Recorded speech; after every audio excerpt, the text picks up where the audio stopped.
Olá pessoal, mais uma aula aqui. Olha só, nós falamos de Abraão e de Isaac, né? Mas aí você pode fazer uma pergunta, talvez você tenha pensado até sobre isso.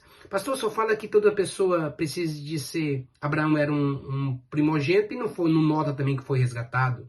Noé também não foi primogênito e não nota que foi resgatado. Enoque não nota que foi resgatado e ambos tiveram sucesso. Talvez você pode fazer essa pergunta. Pois é, Enoque teve que andar. Ele andou 365 anos com Deus. Ele teve que abrir mão e Deus até o trasladou para o céu. Noé, você pode ver que ele não fez um resgate do cordeiro antes de sair da arca. Mas depois da arca, quem faz o sacrifício é Noé.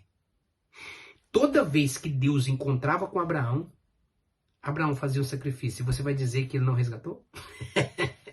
Todos eles tiveram uma entrega total. É impossível você ter um sucesso na vida se é primogênito, se você não der uma oferta. Abraão não só deu a oferta em todas as vezes que Deus falava com ele, como ele teve que abrir mão e sair da tua terra e andar segundo o propósito de Deus. Faz o seguinte, não precisa dar nenhuma oferta de resgate. Só sai como Abraão e vai para o lugar que Deus te mostrar e entrega toda a sua vida na mão dele. Larga tudo para trás. Você tem coragem de fazer isso? Talvez tenha. Mas mesmo fazendo isso, hoje para Deus não funciona. Porque vai quebrar um princípio que ele deixou estabelecido. Então nós não temos muita saída. Tudo que você andar, tudo que você girar, nós vamos achar uma solução para o que está acontecendo na nossa vida. Ora, se Abraão teve dois filhos e só um foi resgatado, esse que foi resgatado, chamado Isaac, também teve dois filhos, dois primogênitos. E esses dois primogênitos foram incríveis. Por quê? Por que é dois primogênitos? Porque o Isaac teve Esaú e Jacó. Esaú era o primogênito. A bênção estava sobre ele. Mas peraí, se Esaú era primogênito, a bênção estava sobre ele, e ele já tinha o direito da primogenitura, se estava tudo certo, por que Isaac pediu oferta?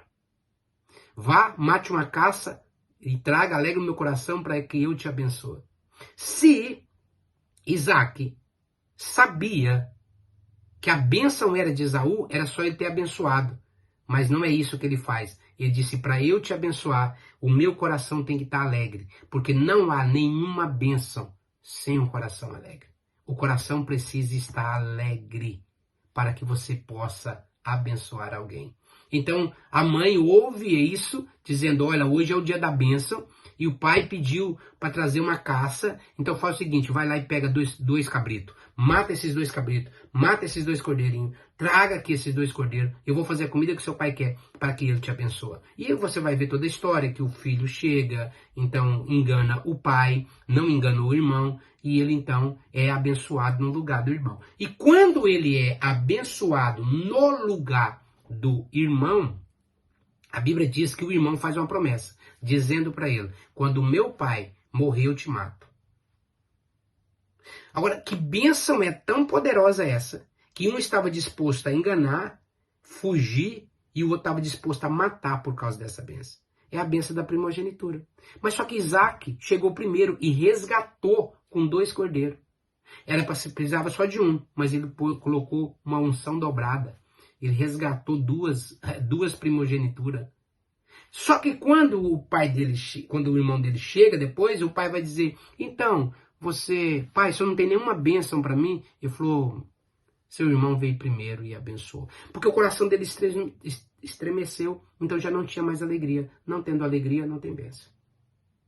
Quando você traz uma oferta no resgate da primogenitura, o primeiro coração que você vai se alegrar é o de Deus. Não é por causa da oferta.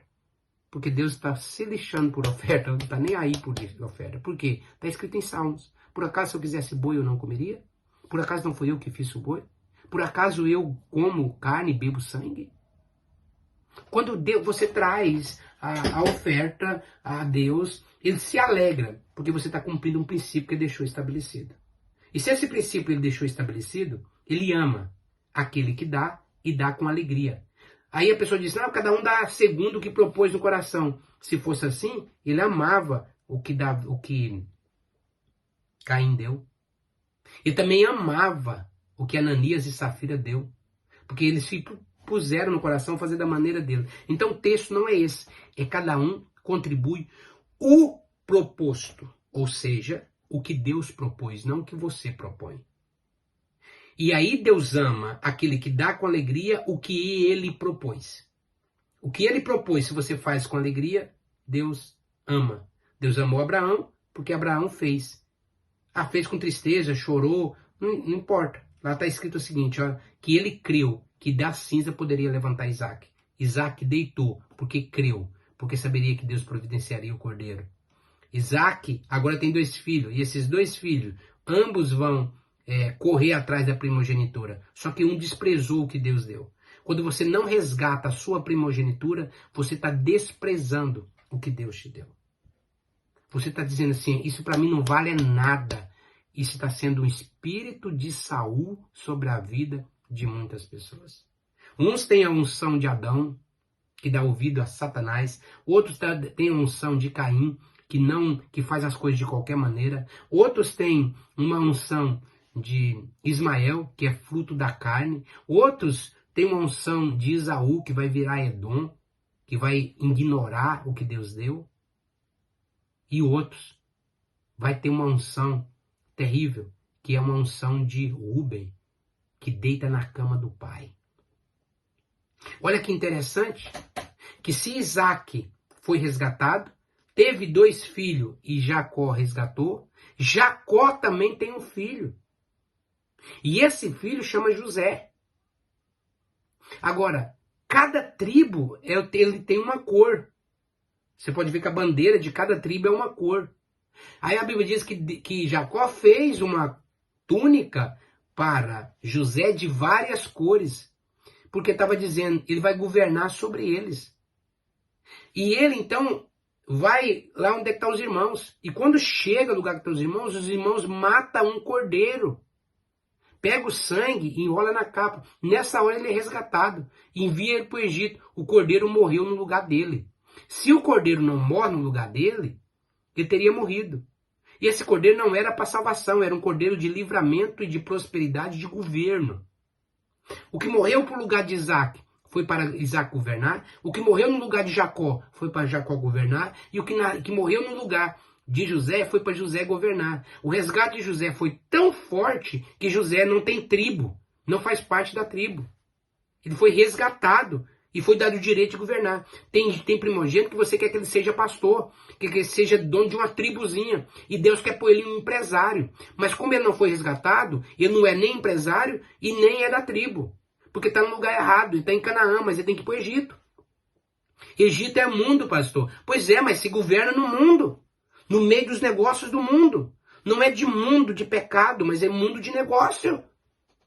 Mas você precisa resgatar o seu filho para ele ter liberdade. E esse resgate é no nascimento. Nós vamos falar isso mais para frente. Como se fazer isso.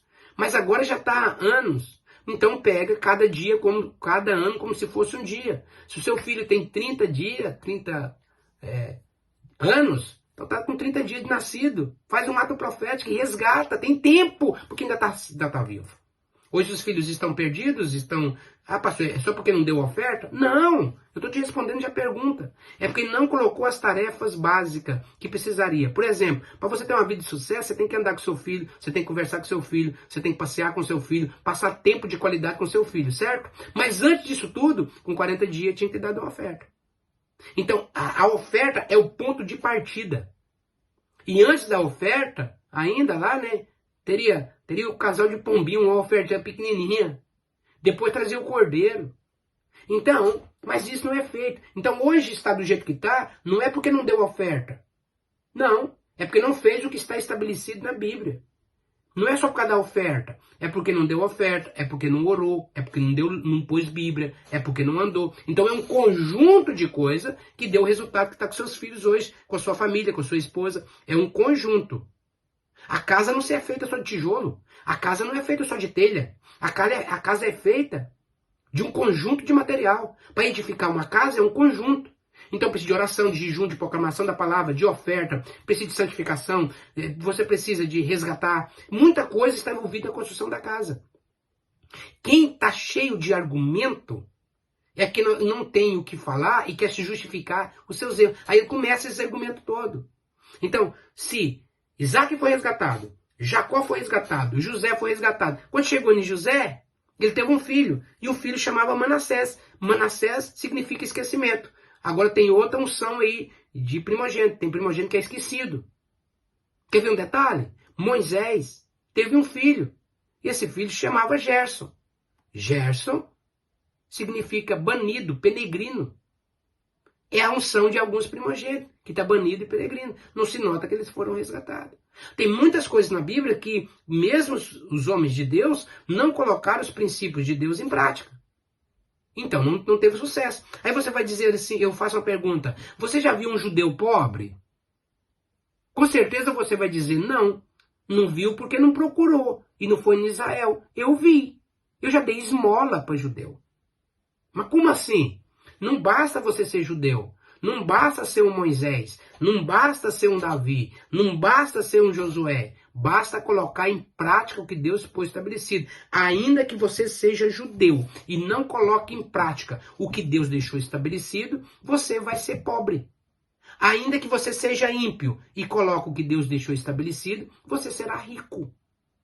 Riqueza, prosperidade tem a ver com princípios colocados em prática, independente se você seja crente ou não. O católico leva uma oferta no dia da apresentação da criança, mas o crente ignora isso.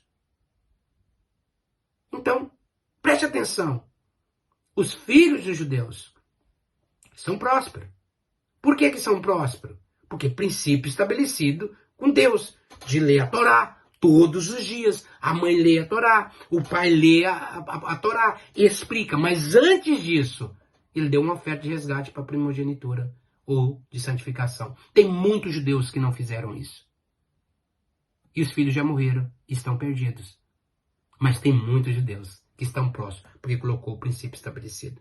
Então, resumindo essa aula, concluindo ela, nós passamos que tivemos aqui o resgate de Isaac, o resgate de Jacó, o resgate de José. Quem não foi resgatado? Ismael, Esaú, Rúben. Os três desapareceram. Para Deus, praticamente 2 desapareceram. Esaú e Rúben. Essas tribos desapareceram. O único que tiveram foi os ismaelitas, que são os muçulmanos hoje. Entende?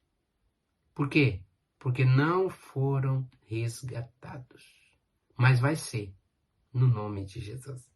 Então, até aqui, nós tivemos aí essas aulas, e agora eu vou falar depois para você de alguns primogênitos que não foram resgatados e quais foram os fins deles.